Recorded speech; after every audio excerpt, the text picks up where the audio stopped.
Hello and welcome back to the channel. Welcome back to another quick fire deep dive.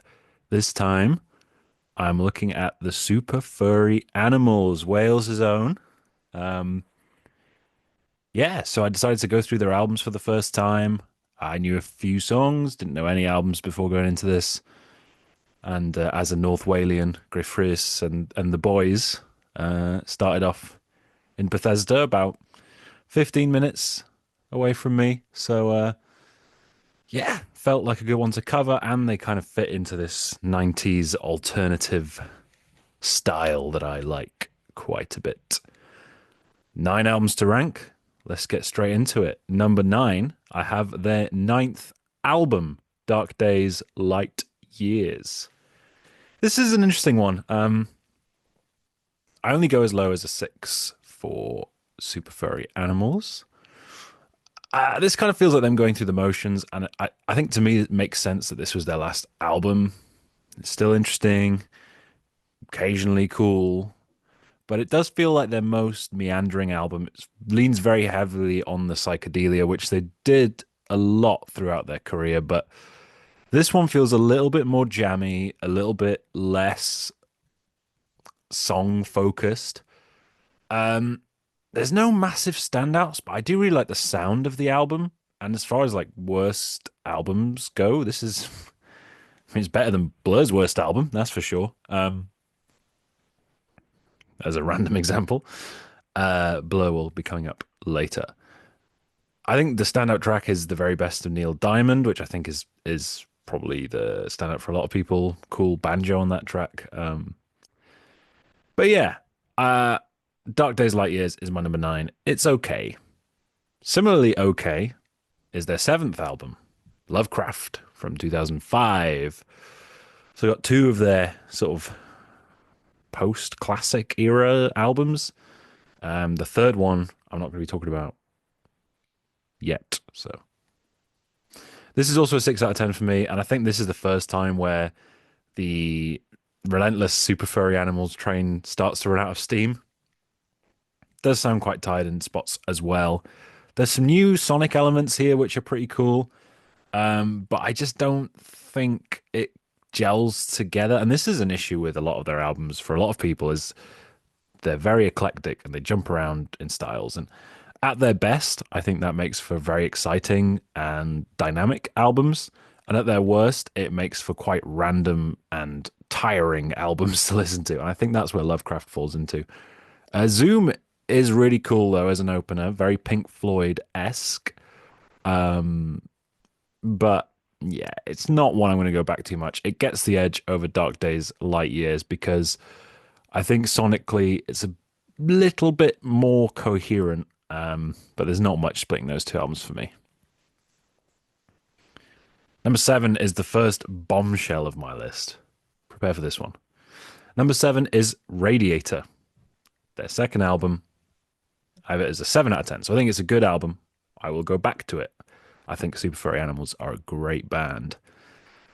But I don't really see why this is considered one of, if not their best. I don't really think it compares to the work they would do after it. It's still good. I think it's very consistently good. Like every song kind of is good and does its thing. I think the first two albums are before they went sort of wildly eclectic with their sound. And that's fine, that's cool. I do think it works better on the debut album than on Radiator. And I think this is one of their only albums that feels derivative, very feels a little bit derivative of Blur, if I'm being honest. This second album doesn't feel as uniquely super furries as the other ones. And yeah, just a bit strange that this is the one that people seem to put on a pedestal a lot of the time. But yeah, it's not as dynamic or as exciting as what would come afterwards, and it's not quite as consistent and as reliable as the debut. So lands at number 7. I still think it's a good album, don't get me wrong, but compared to some of these others, when I was ranking it, it kind of fell by the wayside a little bit. Number 6, Mung, their fourth album. 8 out of 10. I think this is a great album. And from this point up, it got very hard to rank these because I think a lot of them are very similar levels of quality. Very bold move, making an all Welsh language album with much softer, folkier influences. Even as a Welsh language speaker, I think this loses a bit of the memorability of some of the previous albums. And I do miss that variety that feels so quintessentially Super Furries. But as a statement, as a almost a they started off as Fat Coffee Power, but then they come back English language, and then they throw it all out with Mung, which yeah, lot of good tracks on this. I like a Tame Lad a lot. That is maybe my favorite. Ameloti ar Amelon, is it called? I think as well. But for me, it doesn't quite have the replay value in terms of the individual tracks. I can see myself putting the whole album on quite frequently, but in terms of having those standout bangers, it's not quite in the same tier as, say, my number five, the album that came out a year later, Rings Around the World, their fifth album. It's sort of a continuation of their relentless output speed, their fifth album in 5 years, I think. Um, no doubt it's a strong album. It's marred by inconsistencies, and I think this is the album where if people were to say the eclecticism kind of is a negative thing, this would be the one I'd understand it, not agree, but understand. Um,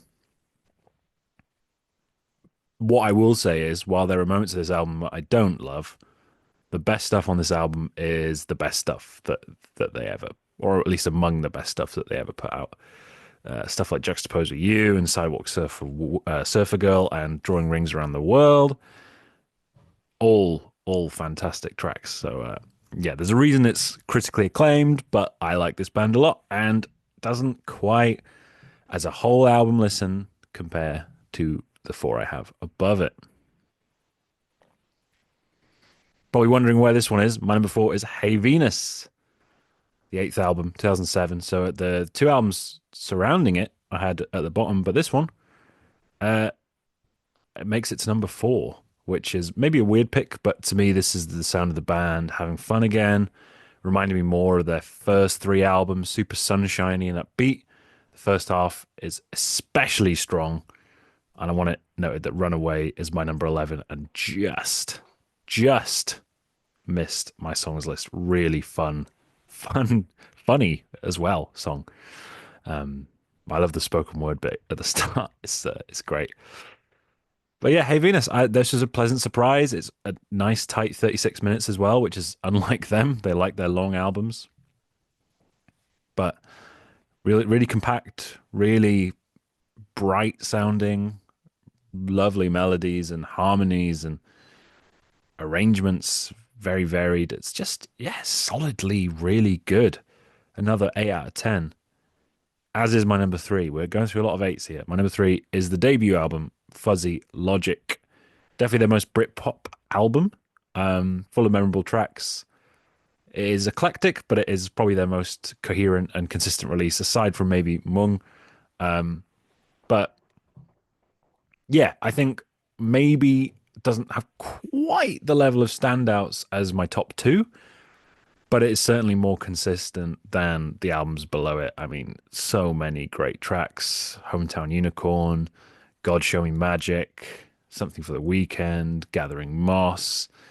Yeah, it's If You Don't Want Me to Destroy You as well. That's a great track. But yeah, I mean, you hear this debut album, you know you're going to be in for a good ride for the rest of the discography. It is a perfect introduction to the band. It's not a perfect album. Not many albums are, but really solid debut. Fuzzy Logic. Smacked the microphone there for no reason. My number two is Gorilla. This was tough. I'm picking my number one and my number two. Gorilla is my number two. 1999, third album. They're definitely their most eccentric and most eclectic. It's kaleidoscopic in a lot of ways. It's so wacky whilst also having some really deeply sincere songs like The Turning Tide and Fire in My Heart. Oh, those songs are gorgeous. But then you get like this timeless banger like Northern Lights. You get these sort of punkier tracks as you occasionally get from them. You get Wherever I Lay My Phone, That's My Home, whatever you want to call that song. um, but yeah, it is completely uniquely Super Furry Animals, and it is my number two album for that reason. Which leaves my number one with the one album left. It's Phantom Power from 2003, their sixth album. And while Gorilla did really make me think about it, I think I was always really going to settle on Phantom Power at number one. It's a 9 out of 10 album. It is the Super Furry Animals experience perfected to me. It's scattershot and eclectic without having diminishing returns, full of great tunes. I think the production kind of peaks here. It sounds better than any album before it. And it is really well sequenced as well, which, aside from maybe the debut, it's probably their best sequenced album. Every track after another feels exciting, it feels fresh, but it makes sense in the concept, in the context of the album, rather. I don't know how many people would put this up as their best, but to me, yeah, this felt like the most professionally put together and the most slaved over album. Even if that wasn't true, it gave the impression that a lot of time and effort was put into this album, and it has a lot of tunes that really stand the test of time. Which leads us to our top songs ranking. Now, here we go. Number 10 from Fuzzy Logic is Something for the Weekend, their most iconic track. Number 9, bit of a deep cut, The Gift That Keeps Giving from Hey Venus. Love the circular vocal melody and the trumpet solo, so cool. Number 8, Bleed Forever, the Rod Stewart-esque ballad from Phantom Power. Number 7, Fire in My Heart from Gorilla, which has one of their best vocal melodies. Number 6, the chaotic Sidewalk Surfer Girl from Rings Around the World, how it speeds up a bit and gets chaotic near the end, and the mad electronic experiments, which I kind of wish they did more in the context of these more traditional song structures, having those incorporated. Number 5 is Venus and Serena. Love that building melody throughout the song. That's on Phantom Power. Number 4, really unlucky to miss out on the top 3, is Northern Lights from Gorilla. Such an infectiously catchy track. Number 3, Hello Sunshine from Phantom Power. My favorite track from my favorite album. Just, I mean, it speaks for itself. What a lovely song. And that bridge, amazing. Number 2, Juxtaposed with You from Rings Around the World. Absolutely delightful song. Probably should be my number 1. I think it's probably their best song. But I would be lying to myself if I don't find the inherent chaos and unique qualities of Wherever I Lay My Phone, That's My Home from Gorilla to be absolutely addicting. It is a crazy song. It's not going to be for everyone, but if you've never heard that track, listen to it and try and figure out what you think of it. You might hate it, but I find myself singing it to myself all the time. All these weird lyrical moments. I've got city and guilds. Oh, so good, man. And to me, I could have put Juxtaposed with You at number 1, and that probably would have been the more correct answer. But Wherever I Lay My Phone, that is my favorite. I've got to be honest with myself. So there we have it. Super Furry Animals ranked. Let me know what you think. Again, feel free to suggest bands or artists for me to cover. I will be going back to doing collaboration videos with guests. I'm just easing back into it with the solo stuff. So more videos coming very soon. Subscribe if you want more, and I will catch you soon.